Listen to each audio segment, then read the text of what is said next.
ये life time है भाई।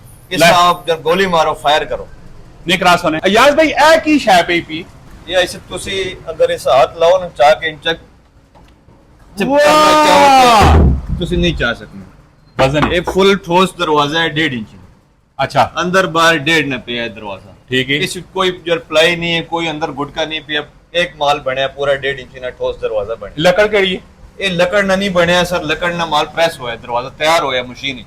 अच्छा फिर किस तरह बना पे ये लकड़ 1.5 इंच ना प्रेस वुड है। प्रेस वुड है जी जी प्रेस वुड। इसकी लाइफ कितनी होसी ये लाइफ टाइम है भाई।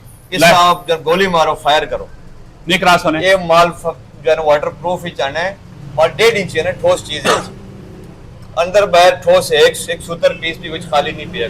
वेरी गुड वैसे इसकी कीमत ये रूम साइज ना अगर आपको देवा 12,000 ना पड़ा।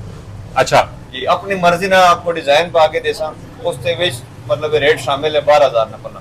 वाह जी वाह क्या बात है वैसे तो सारी दुकान लोकेशन की भी Ayaz door timber market Taxila और फोन नंबर की मेन घोड़ा चौक ही जाना है और 0336978888। वाह जी वाह क्या बात